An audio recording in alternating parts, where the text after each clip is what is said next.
So the last group to talk about when it comes to genetics is James Watson, Francis Crick, and Rosalind Franklin.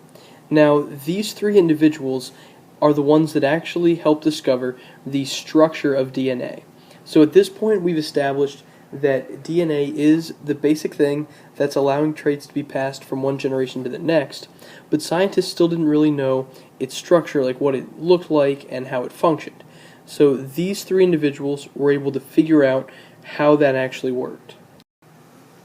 Now, it's Watson and Crick that get most of the credit for figuring out the actual structure of DNA. You can see here, this is their model that they're kind of famous for producing. We'll take a better look at that one in a moment. But they wouldn't have been able to figure out anything if it wasn't for Rosalind Franklin.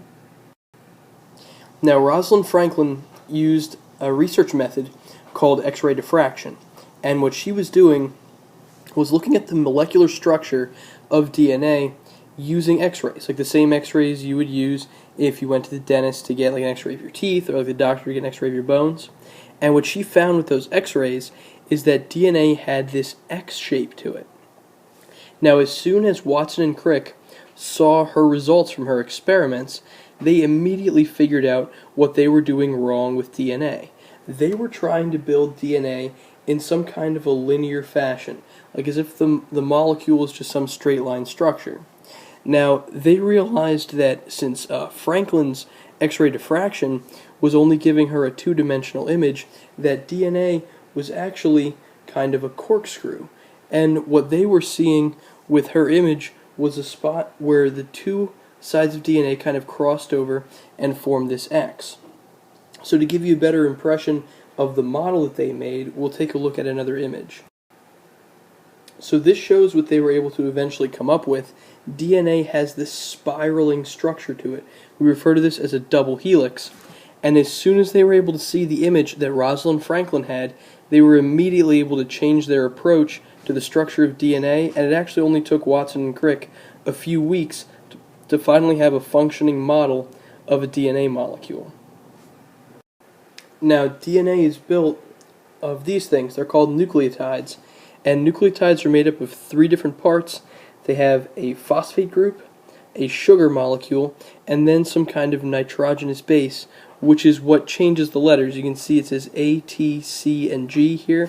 Those are the different letters that are represented on the inner portion of the DNA molecule, because they're the point of a variance here that changes up DNA a little bit. So Watson and Crick's DNA molecule is made up of a bunch of nucleotides. And this image shows it a little bit better. It doesn't represent DNA as a double helix, but it does show you how things bond together to form the structures. So again, there's three parts to a nucleotide. There's the phosphate, which is represented here with the P. There's the sugar, which again is shown here with the S. And then the last one's the nitrogenous base, A, T, C, or G. A is adenine, T is thymine, G is guanine, and C is cytosine.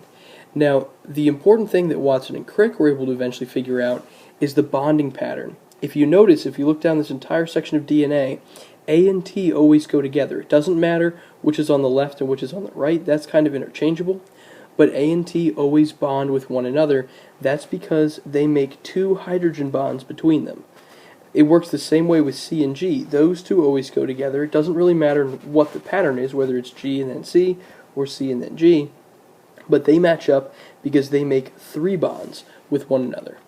This is actually another thing that Watson and Crick were able to borrow from somebody else. This concept is referred to as Chargaff's rule. So this is actually named after a biochemist whose name was Erwin Chargaff. And he had figured out that if you take the DNA out of any living creature, you have roughly the same amount of adenine and thymine, and then basically the same amount of cytosine and guanine. He knew this was true, he just didn't exactly know why. So because of that, we sort of call this concept Chargaff's rule, the idea that A and T always bond together and C and G always bond together. Now, the last thing to talk about with these individuals, with Watson, Crick, and Franklin, is that Watson and Crick are usually the two that get most of the credit for the discovery of the structure of DNA. Even though, remember, without Rosalind Franklin's results, without her X-ray diffraction stuff, they wouldn't have been able to figure out the actual structure of the molecule. And the reason most of the credit is attributed to Watson and Crick is they're the ones who won the Nobel Prize for the discovery of the structure of DNA. Now, the reason Rosalind Franklin is excluded isn't necessarily because she's a woman. A lot of people jump to that stereotypical reason right away, and it wasn't that. It's the fact that she was doing X-ray diffraction research, and she was exposing herself to X-rays, to radiation, on a regular basis through her research.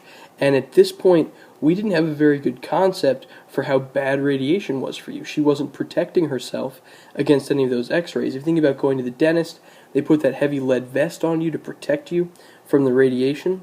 Well, Franklin wasn't using any of that protection, so she actually died of cancer before the Nobel Prize could be awarded for discovering the structure of DNA. So she is not included in that one because traditionally the Nobel Prize is not awarded to individuals who are no longer living. So that's the reasoning behind her not being included with that one. The main thing to take away from this is that it was a collaborative effort. Watson and Crick could not have figured this out on their own. They needed help from Franklin and as well from Erwin Chargaff with the idea that the adenine and thymine always go together, the guanine and cytosine always match up.